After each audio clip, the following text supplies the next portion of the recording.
શ્રી મુક્ત જીવન વિદ્યા મંદિર નારોલ મુકામે ગુરુ પૂર્ણિમા પર્વની ભક્તિ ભાવપૂર્વક ધામધૂમથી ઉજવણી કરવામાં આવી, જેમાં શાળાના મેનેજિંગ ટ્રસ્ટી પ્રફુલ્લભાઈ ઠક્કર ઉપસ્થિત રહ્યા અને ગુરુ પૂર્ણિમા પર્વની શુભેચ્છાઓ પાઠવી. Bureau office, Gandhinagar. સ્વામી બાપા, રિસ્પેક્ટેડ પ્રિન્સિપાલ દિનેશભાઈ સાહેબ, સારા શિક્ષક મિત્રો અને વાલા વિદ્યાર્થી મિત્રો, આજનો ગુરુ પૂર્ણિમાના દિવસે આપણે બધા ભેગા થયા છે અને એ તહેવાર ગુરુ અને શિષ્યના સંબંધને સાચા અર્થમાં આપણે ઉજવીએ એવી અભ્યર્થનાથી આપણે ભેગા થવાના. કે ગુરુ અને શિષ્યનો સંબંધ ખૂબ જ પ્રાચીન સમયથી ચાલતો આવે છે. એ દર વર્ષે આપણે ઉજવીએ છીએ. તો પહેલાની જે સંસ્કૃતિ હતી એ પરંપરાઓ આજે પણ ચાલુ છે. તમે જુઓ, પહેલાના સમયમાં જ્યારે દેવો અને દાનવો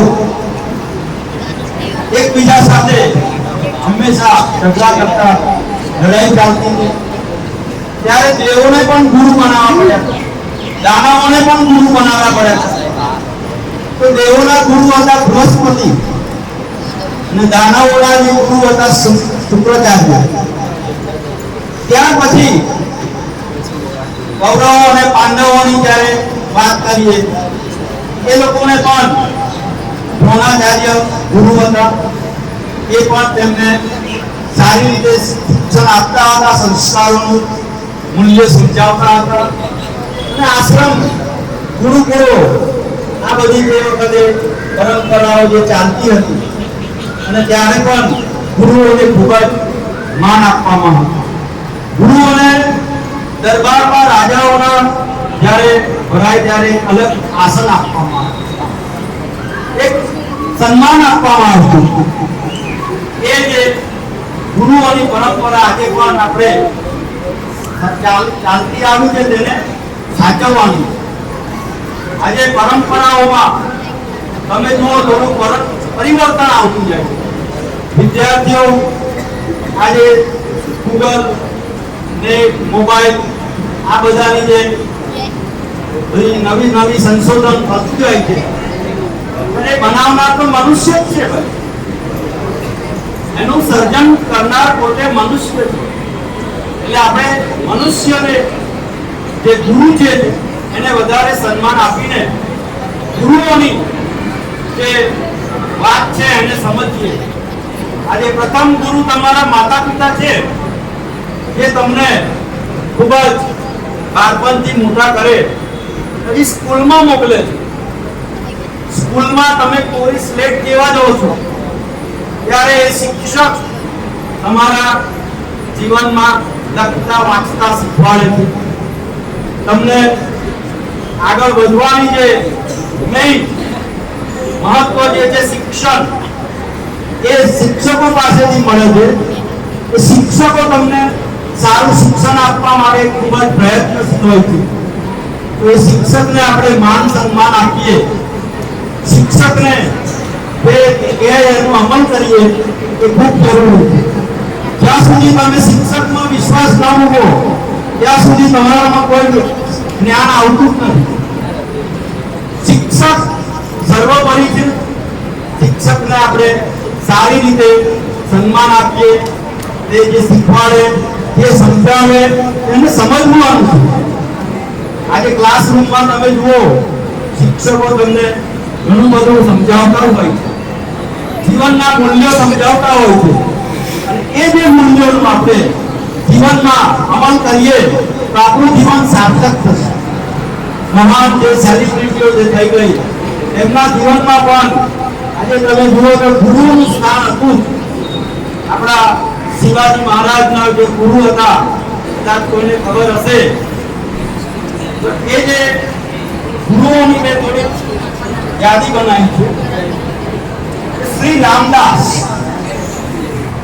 રામદાસને ગુરુ બનાવ્યા હતા શિવાજી મહારાજે, અને એમના માર્ગદર્શન હેઠળ તેમને જીવનમાં ઘણું બધું કામ, ઘણી લડાઈઓ પણ જીત્યા અને આજે ઇતિહાસમાં તેમનું નામ ખૂબ જ સન્માનથી લેવામાં આવે છે. ત્યાર પછી આપણા મહાત્મા ગાંધીજી, એમને ના બોલાય આપણાથી. એ ભલે મહાત્મા હતા પણ તેમના ગુરુ હતા. તો એમના ગુરુ કોણ હતા ખબર છે? વિદ્યાર્થી છો, ગાંધીજી વિશે થોડું જ્ઞાન રાખવું જોઈએ. તેમના જે ગુરુ હતા ગોપાલ કૃષ્ણ ગોખલે, એ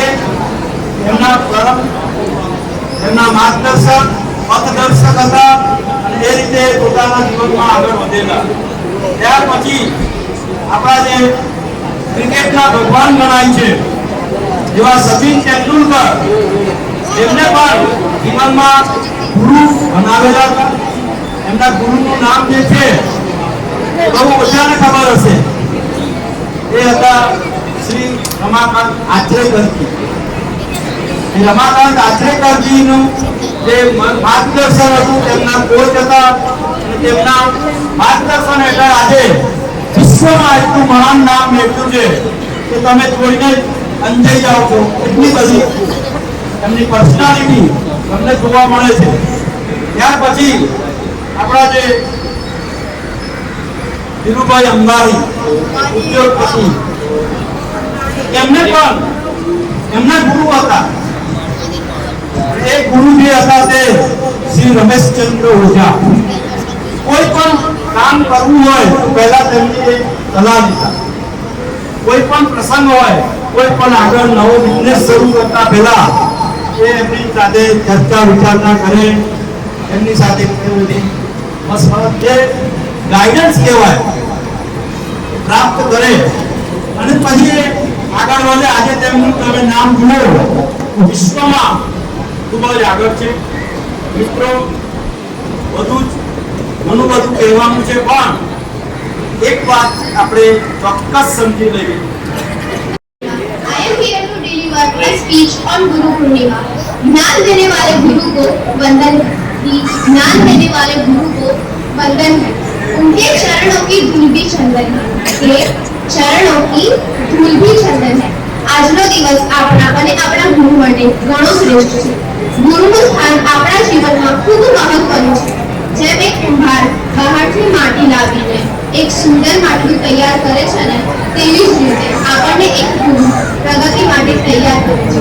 હા, માટલું બનાવવા માટે કુંભાર બહારથી ટપલા તો મારતો હોય છે, પરંતુ અંદરથી બહારપૂર્વક હાથ ફેરવીને તે સુંદર માટલું રચે છે. શિક્ષક આપણને ઘણું બોલતા હોય છે, પરંતુ બોલે તો આપણા માટે જ છે ને. गुरु होता है सबसे महान जो देता है सबको ज्ञान. गुरु होता है सबसे महान जो देता है सबको ज्ञान. आओ इस गुरु पूर्णिमा पर करें अपने गुरु को प्रणाम. आओ इस गुरु पूर्णिमा पर करें अपने गुरु को प्रणाम. કોઈ એક શિક્ષક આપણને દરેક પ્રકારનું જ્ઞાન આપતા હોય છે. આપણને એકમાત્ર ગુરુ પૂર્ણિમાના દિવસે જ નહીં, પરંતુ રોજ તેમનો આદર સત્કાર કરવો જોઈએ. દત્તાત્રેયના પણ 24 ગુરુ બનાવ્યા હતા. કૃષ્ણ ભગવાને પણ સાંદીપની ઋષિને ત્યાં ભણવા ગયા હતા. શ્રીરામ પણ વશિષ્ઠ ઋષિને ત્યાં ભણવા ગયા હતા. આપણે એમના ચરણોની ધૂળ સમાન છીએ. એક શિક્ષક છે તેઓ જ આપણે આટલા સક્ષમ અને આ ઝાડ સુધી આવી રહ્યા છે. ગુરુ કહે છે, તમે મને યાદ કરો, હું તરત જ માસ્ટર રીતે તમારા હાજર થઈ. પાન વિના ઝાડ નહીં અને ગુરુ જે આપણી અંતરમાં રહેલી અગ્નિને ઓળખાવે છે, તે જ એક સાચો ગુરુ છે. आपसे सीखा और आपसे जाना. आपसे सीखा और आपसे जाना. आपको भी गुरु माना. आपको भी गुरु माना. सीखा सब आपसे हमने. सीखा सब आपसे हमने. कलम का मतलब भी आपसे ही पहचाना. कलम का मतलब भी आपसे ही पहचाना. डॉक्टर, एंजिनियर, वकील, साइंटिस्ट દરેક પદવીએ પહોંચવા માટે એક શિક્ષકનો જ ફાળો હોય છે. આજ્ઞાના તીની રાખ્ય જ્ઞાનમ જલમ સનામ્ય ચક્ષુરૂપી નિરીતમ્ય તસ્મૈ શ્રી ગુરુવે નમઃ. આ શ્લોકમાં કહેવા માંગે છે કે જે અંધકારમાંથી પ્રકાશ તરફ લઈ જાય છે, જ્ઞાનનો પ્રકાશ મેળવી આપે છે, તેમની સાથે આંખો મળાવીને આનંદ થાય છે, તેવા ગુરુને હું નમન કરું છું. Thank you for all listening to me.